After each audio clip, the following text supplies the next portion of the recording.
Si Cheese lang yung nagsuporta kay Risa. Sabi niya, walang masama doon sa sinabi, doon sa tinanong ni Senator Risa. Function yan ng Senado. No? Siya lang yung nagpumosisyon ng gano'n. Right. All the others, tahimik.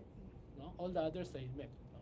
But okay, I see the argument na if admin wants to go for it or BBM or whatever wants to go for it, this is your best chance because may leverage ka on the senators, especially re-electionist. But what about, okay, so it applies to Cynthia Villar because yung anak niya ngayon tumatakbong senador. But what about Grace po, for instance? She's on the way out, she's looking at how to keep in the game so that in 2028, she's number 1 sa service for vice presidential in 2028 for Pulse Asia. So what about those senators? Paano mo sila may hikayot na sumama sa impeachment of Sara if ever? I mean, what is the leverage of administration on those kinds of people?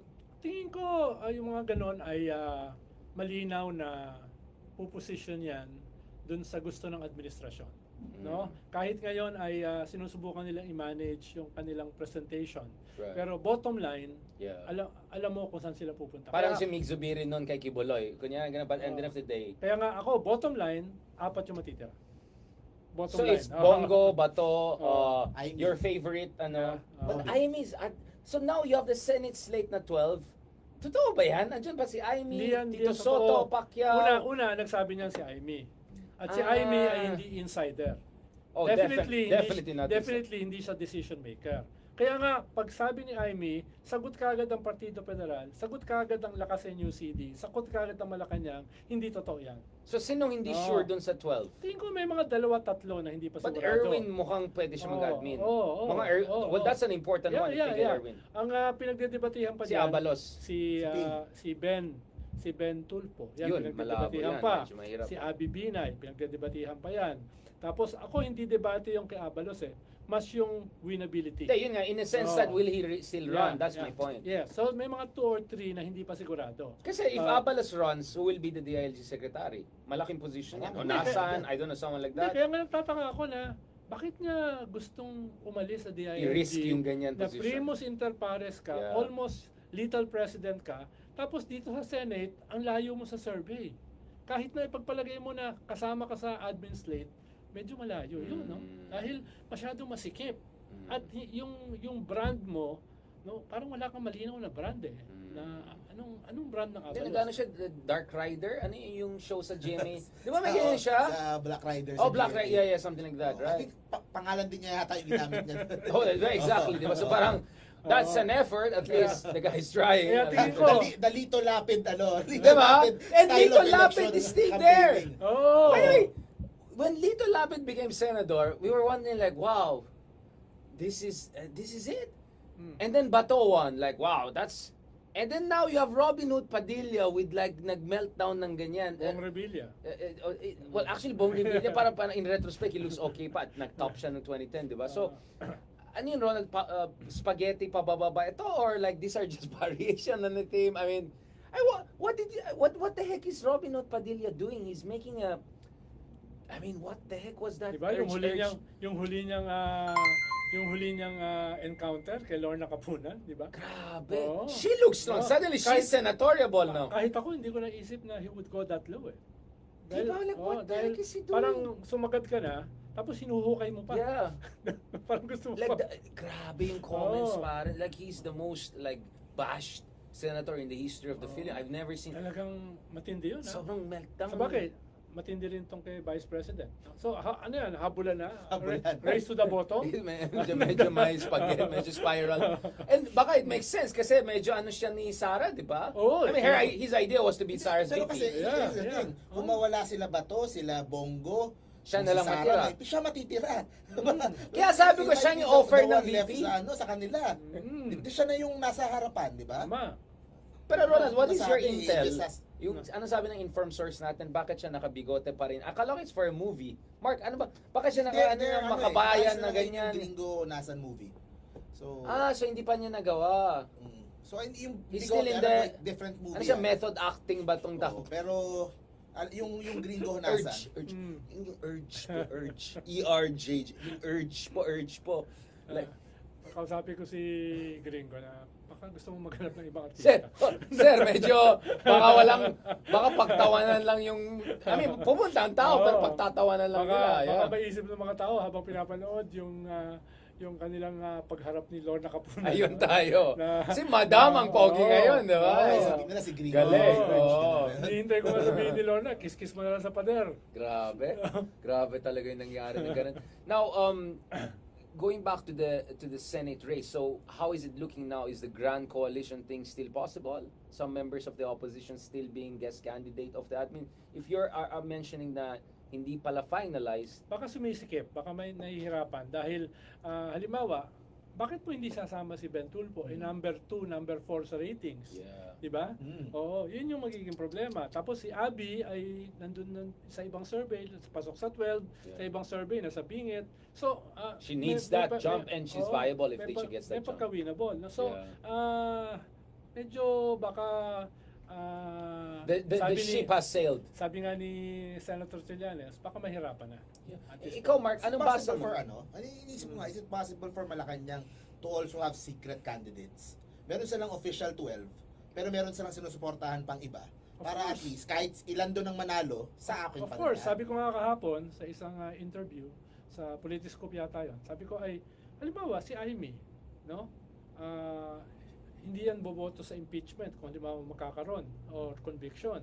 Tapos yung statement niya still stands na kahit mag-isa na lang siya, hindi na iiwan si Sara at saka si Digong, no? Tapos ngayon ay nasa admin slate siya. Tingin ko walang choice ang admin dahil Marcos ang kanyang apelyido. Pero in terms ng sa sample ballot, sa Yeah, usapin right. ng special On ops, the ground. hindi siya Ben nakakasiguro. Tulfo na yung Hindi siya nakalagay naka- dun sa- Biglang lumilitaw yung ibang Oo. tao, di ba? Yun yung ibig sabihin ng possible na Yeah, secret. yeah. Ikalawa, siyempre galit din sa kanya ang mga Duterte, lalo na si Baste na dati pa siyang binabanatan. Oo. Si Panelo na dati pa siyang binabanatan dahil Right. nasa admin ka eh. Nasa admin slate ka eh. Correct. So baka ilaglag siya pareho, baka tamaan siya. No? Right now, obviously, Mark, what is your read of itong branding or whatever, yung friends na ginawa nung opposition, yung naka-white sila doon sa bahay, kind of middle class vibes, cool, gana. What Yung is your iba, read? yung marami tayong narinig, ayaw talaga. Sa akin hindi ako ganun ka no. Hindi ganun ka Skeptical. hindi ganun ka negative about it. Wala lang, parang it won't get votes pero hindi din naman siya nakaka-damage. Pero sa akin sinasabi ko din to, parang naging guest natin si Senator Bam nung di ba? Sa isang last episode, yeah. Pero baka it would be better na yung branding nila is hindi magkakasamang tatlo eh. Kung ako personally Kasi si Chel parang iba yung vibes, iba yung kay Bam, di ba? ako speaking from someone na immersed sa mga bumoto sa Unity. Right. Kasi pag nakikita na sila Wait, nung- Mark, what yung does mga- that mean that you're immersed in? Kasama ko sila para Yeah, you talk to sa them. Yeah, vlog yeah. ko and all sila yung nanonood. I know. So kapag for the three of them na may makapasok, kailangan nilang kumuha ng mga bumoto kay BBM nung nakaraang election eh. Right. So pero pag unity team ka, tapos nakita mo silang tatlong magkakasama, it brings back a lot of Oh. emotions eh. It brings Trigger. Hindi, tsaka Mark, mahalaga yung sinabi mo. Hindi naman sila ibobotong tatlo eh. Iboboto sila individually. Individually. So dapat meron silang kanya-kanyang peg, di ba? Yung kumbaga hindi naman iboboto ang tayo chikabam. Hindi naman yun ang Chekibam. iboboto, Si Chel, eh. chekibam, no? Iba ang iboboto. Chikabam. Well, check that's one way of reading it. Ang iboboto individual eh. So ganun yung But Ronald, of course, Riza has to still show that there's a united, genuine opposition. That's So how do you different. balance that? That's Na different, There's some, positioning as Pwede a... naman sila magsama-sama on the campaign trail eh. Ang sabi kasi ni Mark kanina, okay lang, hindi ko naman tinitingnan negatively, pero hindi siya Hindi siya nakakadagdag hindi ng siya boto. makakadagdag ng boto. Pero kung yung tatlo ay pare-parehong labas ng 12, kailangan nila ng makakadagdag ng boto eh. Oo. At hindi lang makakadagdag, dramatically Dramatic eh. makakadagdag. Medyo malayo yung hahabulin At ilang buwan na lang. Oo. No? Ilang buwan na lang ha. ang- Yun yung kailangan nila ng something dramatic at ito ay hindi yon. At kailangan nilang kumuha nga Mm. doon sa mga tao na last elections nagboto ng Uniteam. Kasi lagpas 50% yun eh, majority. So doon nila kailangan kumuha. So Pero for the Senate kasi, usually, hindi naman nagko-complete slate ang mga botante. Marami na yung Absolutely. 5. No? Marami na 8 yung maximum, parang sabi nila. So, ang binoboto, mas individual eh. No? Rather than a political party or a kwan. Kaya, dapat conscious sila ron at dun tumuon yung strategy. Diba? Dun tumuon. Dahil marami na yung isang tao, boboto ng 5. No, so, Yeah. meron ka pang 7 na pwede kang makadagdag. Right. No? Last point, I know, Ronald, you have to go. A lot is Yeah. happening. Local elections, Mark. What's the latest? Yung Isko paborito. has made it clear. ang update ko, si Mayor, meron ng bagong tiger, lioness. Oy, actually, cute ako doon. That's nice. Tapos yung may mga Chloe jokes, di ba? Oh, bakit si Chloe? Di ba may mga comments? Tumanda daw si May Chloe. picture sila ni Chloe, di ba? Yun. So, kamusta? Hindi, kailan ba ako nandun? Last Tuesday, nasa City Hall ako. I was with the 17 councilors of Isko Moreno. Right. Okay? Umabot na sa kasuhan. So Oh, shucks. nag-file sila doon sa kasi yung Hall of Justice doon din sa loob ng City Hall eh. So nag-file sila doon hoping for a TRO kasi sila yung minority dapat sa council. Ayaw ibigay sa kanila yung minority leadership. Yeah. Nang bardagulan talaga, di ba? Oo, It yung got ugly, minority yeah. leader ngayon sa council ng Manila is yung kapatid ng mayor, ni Mayora. Right. So sabi, kasi parang before, token minority yon kasi magkakampi silang lahat eh. Right. Pero ngayong umiwalay na sila, dapat ibigay na sa kanila yung minority. Yung mga committees, understandable na aalisin na sa kanila, mapupunta na. Tapos nagreklamo nga sila because nagkaroon ng secret session kung saan tinanggal, hindi sila in-inform, nagkaroon ng session yung city council, doon sila tinanggal sa mga committee nila. And yung sa SK, kasi yung SK councilor sumama sa grupo nila Isko, inalisan din nung kanyang committee at parang binrake up yata yung kanyang committee na ganun. Pero nakalagay pala sa batas na dapat that should be doon sa SK na councilor. So yun yung mga nirereklamo nila, umabot na sa kasuhan, umabot na sa TRO, Right. they're trying to get a TRO.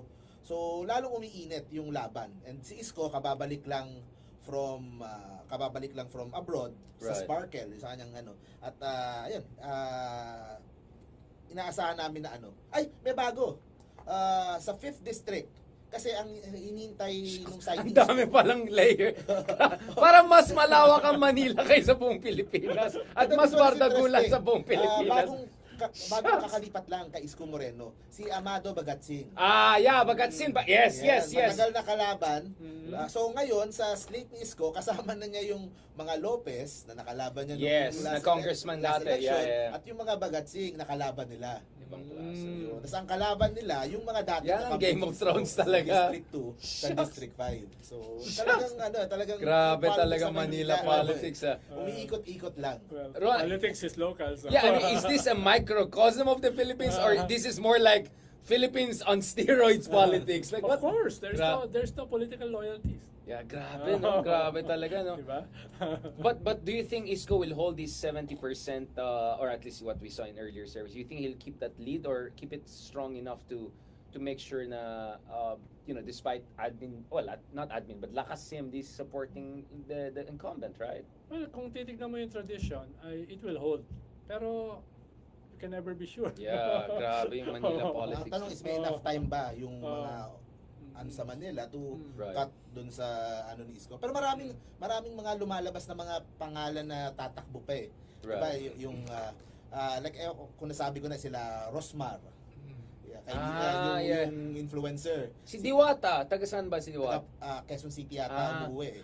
Nakita ko Tanong ko, Mark, meron ba diyang variable na involved itong Duterte-Marcos dynamics? Paano yung Bagatsing? Malapit yan sa mga Duterte. Wala. As in totally wala akong nakikita.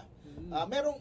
Merong like yung ang isang who will probably run as mayor, yung Naida Angting, which is nasa Malacanang, malapit sa Pero Malacanang. natanggal na siya sa PMS, di ba? Hindi ko din sure kung anong pinaka. Wala na siya sa PMS, Oh, bakante.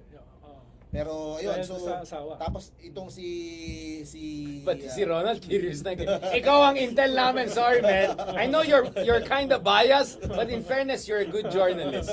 Oh. Hindi, syempre guys, si Mayora, Yeah. yung kasi yung mga lahat nung 5 of the 6 congressmen sa kanya napunta.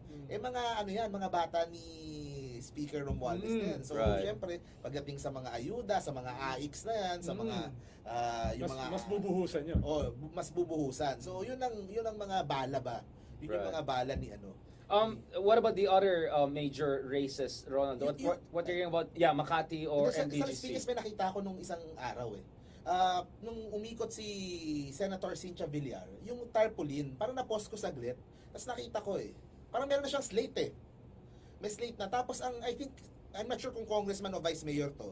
One is yung Carlo Aguilar, which is another pamangkin. Right. Oh my Pamangkin God. din nila. Ayan na naman tayo eh. Former councilor, tapos Right. baka siya yung congressman na iiwanan ni Camille. And the other one, dun sa tarpaulin, nakita ko, is former Vice Mayor Louie Bustamante. Right. So, yun ang, kumbaga medyo nabubuo na yung slate ni Cynthia. Ang tanong na lang, kung sa Congress ba siya May slate din o sila. mayor. May baby slate. Ang klase talagang Philippines.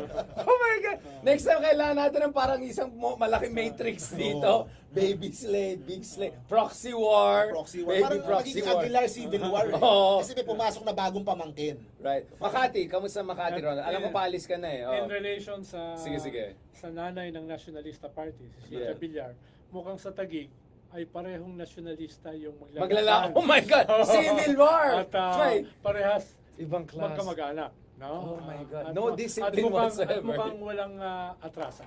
Walang atrasan. For now, walang atrasan. So, Ronald, in retrospect, baka the Duterte era was like a break from... Kasi this is the normal, di ba? Parang mas magiging Di ba? exciting. Parang na yung eh. panahon ni Duterte, lahat ngayon parang, ganun, lahat ngayon dati ngayon, oh my God, di ba? Parang back to, no, ito yung normal natin eh, kaya nawala ng pag-asang tao sa politika natin Kaya eh. dadami ang zona libre dyan. Oo, sa lokal. Di ba? Grabe, no? And what about the Makati situation? So you were saying Abby most likely kung makuha ng admin go na siya, no? But do you think her husband niya, di ba, ang mag-detect? Husband din. Do you think competitive enough against Nancy? Right? I mean, Yeah. Nancy paalis na. Magpapatuloy yun. Yung Bartagulan sa na yan. Makati. Oh. And ano yung latest dun sa BGC? Di ba mga kaitaan na sila? Yun nga. Yeah. I think yung 10 barangay na hawak ni Abby Binay Right. will support a new candidate, Right. an alternative candidate. Who has to the best chance against Lani. To the incumbent. Oo. Kasi Isa sila ba? yung kalaban eh. Isa na naman. Kahit na Cayetano rin yun. Oo. Isa na naman At yan. yung dating vice mayor ng Makati na vice mayor ay nandun naman kay Lani. Right. Right. And So I know. so This is crazy. si Kado, no, at Abby Binay, no, na parehong tiga Makati ay nasa opposite Grabe, side of poles the- sa Taguig. Ibang klase mo. Proxy war din yan. Last, sorry Mark, please bring that in. I just want to make sure hindi tayo Manila-centric, no? Maybe a little bit discussion about Davao and other major provincial LGU fights that we have to also look forward to and the little things we know. So, is the Nograles really stepping up? Mukhang ang basa ko, Hindi, admin will still them up na. stepping up sila. Pero syempre, uphill pa rin sila. Mahirap eh. Because Davao is still Duterte basically land. Duterte. Lalo na kung si Digong lalaban. Oh. Lalo na kung si Digong lalaban. Sarah running? No, that's still too Well, crazy. napag-usapan natin dati yan na kung makikita ni Sara na, seryoso ang impeachment Papunta at saka na tayo wala dyan, siyang no? numero, Yeah. ang kanyang logical move Preemptive ay resignation. tumakbo siya. Oh. No? Mag-resign siya, tumakbo siya for another position para pwede pa siya uling tumakbo.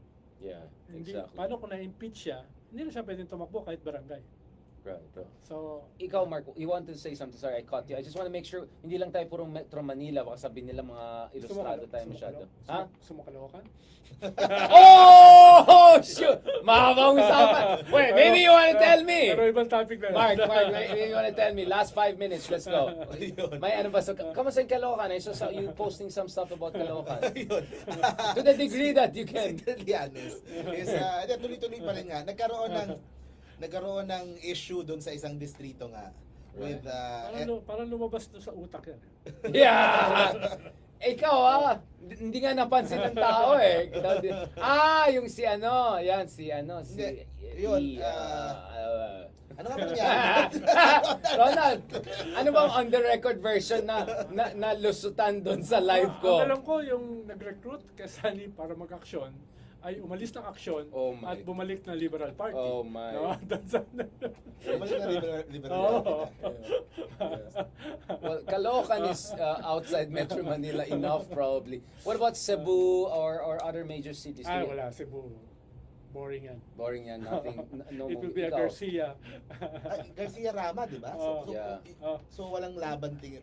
Hindi, dahil yung pumalit kay Rama, Garcia, no? At mukhang hindi na siya Ginaalis. Yeah, at that's it. suportado siya ng governor. Consolidated no? na. Habang si Rama ay dinudurog dahil identified sa opposition. Right. At least yung Duterte opposition. May last ako interesting din, pero Please. Metro Manila uli eh. Yung sa Pasig. Ay, of course. Man of the hour. Di ba may dalawang graph cases na At inaaway ni Vico, nakita ko yung video nun, yung mga may troll rally pa. Tama yung ginawa ni Vico, dapat ganun eh. Pero Awayin mo yung mga walang iya. walang kinabukasan. mahirapan talaga. Harassment lang yan. Harassment But lang, can you magagawa tell na. the people who didn't see the Pasig, video, di ba, kinonfront ni Vico Soto in a suave way, but never firm, di ba? Nagkakalat kayo ng kalokohan. Can you tell our audience about that, yung mga hindi nakahuli? Kasi Yun. that's the brand of leadership I believe in. Dapat bardago lang kung kupal. Ay, sorry. Naka-receive sila Vico. Arneo rin ba yun? Si Vic, Asog yan. Arneo. Compassionate. Compassionate. Na Ano magkakaroon naman tayo, ng Ronaldo? magkakaroon ng rally the following day nga dun sa kanila. So pinuntahan niya and nung kinausap na yung mga rallyista, it turns out puro mga taga Quezon City. Ibang klase, ano na yun, parachuting na yun. Hindi sila maayos na sa script, hindi nila alam kung sila nandun. Gusto lang nila magpa-picture kay Mayor Vico, tapos uwi na sila sa Quezon City. Tsaka natameme. Ah? Natameme. Natameme. Buti pa nga sila, pinicturean tayo nga, hindi pa natin namin si Tapos Vic. kinausap niya yung in charge daw, di umano dun sa rally, dinisown niya yung mga taga Quezon City. Hindi na dito kami sa kabila, iba yan. Right. Pero sa ano yan, nagkataon lang, sabay kayong nag-rally na gano'n. Pero yung kalaban ni Mayor Vico is mapera talaga and Ay. using a lot of resources na. Pero ang gusto ko kay Mayor Vico, napapansin ko lang din sa Pasig, hindi niya pinipigilan na yung kalaban niya kahit gustong tumulong, gustong magbigay ng mga ayuda, parang nakita ko, wala namang Kasi you still help the people in you still have the people. Pang klase siya, no? Ayuda, pagtulong, di ba? Hindi Okay lang yun. Yeah, porket kalaban mo sa politika, Mark, excuse me, Roberto, that's a politicization of... Tsaka Arneo eh. Sa susunod na kabanata, pag-usapan namin ang pagtataksil sa Manila politics, sa Pasig. Basta ako alam ko sa Baguio, things were going good. So good that may nag-propose. Gusto niyo isama namin si Richard doon sa Council Lord sa Baguio kasi siguradong panalo daw yung slate. Magka-artista pa ako kaya hindi pa ako ready. On that note, thank you very much everyone. Thank you so much mga ka-RRM. Thank you also sa mga kakupals doon sa nanood ng dalawang back-to-back episodes natin. Sana tuloy-tuloy ito. Thank you so much Sir Ronald Llamas for this wonderful conversation. Looking forward to catching up with you. Sige, takas ka na. Yes. Sige, mag-goodbye pa tayo na mabuti. Dito ka, Mark. Yes. Yan ang mahirap In fairness, impressive yung mga guests natin. Mark, you wanna come here? Medyo may ano pa kami, magandang ending kasi mukhang hinahanap ko. Previous guest mo. Oo, Ronald yung mga off the record natin wag masyado yung on the record. Yan. Parang setup yun eh. Oo. Parang minsan nagdududa ako, kunyari lang, ay nakuha niya, hindi ko alam, hot mic, mga ganun, mga the moves ni Kuya. So Mark, that was good. That was a fantastic. Is there some last thing you want to say about your brand, Senador? What's going on? Abangan lang nila. Yun, no? Talaga. Ito yung aking clothing brand. Yun. Ako naman, meron akong mga hindi kasama yung chest hair. Ayan naman tayo. Baka ibang negosyo ang papasukan natin. Okay guys, eto na, seryoso na. Thank you so much again for that fantastic discussion. Of course to ourselves and to our guest kanina. Looking forward to more conversations and thanks dun sa mga comments nyo. I hope mapatawad nyo kung may mga technical issues and all. Don't worry, there are like 47 other cameras here. Kailangan lang namin ng editor at konting budget para ma-edit. So baka naman. No, anyway, on this serious note, thank you so much for that fantastic discussion. As I said, gagawin namin lahat. So please continue to support. Mark, you want to tell your channels? How can people follow you? Models of Manila TV sa YouTube. Right. Tapos sa TikTok, Senador Clothing na. Yun! Yung gamit ko. Alam mo, branding. para ka palang Diwata, nagre-rebranding every 3 weeks. Si Diwata may bago na siyang Team Philippines at may boxing championship. Mabilis mag-rebranding to. Pinano ko na to Pina-trademark ko na. Ibang klase Oh, talaga, diba? mga copyright Tapos trade. maglalabas tayo ng mga line of kunyari, alcohol. Rabing alcohol. Ay, Rabi. Kasi Ako gusto ko kating ko. Kating ko ang gusto. Maghugas ng kamay. Kating ko sa chest hair. Okay. Thank you so much. Ako naman, of course, please continue to follow us. We jump, thanks to Cool Pals, from 632 ratings to 760 ratings in 24 hours. Wow, that's a 15% jump. Talagang Ilocano, alam namin na yung 15% jump. So thank you sa mga ka-Cool Pals for following us at walang yan naman, ngayon lang kayo mag-follow sa akin all these years. You missed me, pero bawi na lang kayo. Thank you so much. God bless and talk to you soon. Nervyoso na yung production dyan. Di ba, parang ang tagal nung goodbye natin. Sa Manila TV. Yun, go ahead, bro. Subscribe. Thank you so much, guys. Booyakasha. Ganda.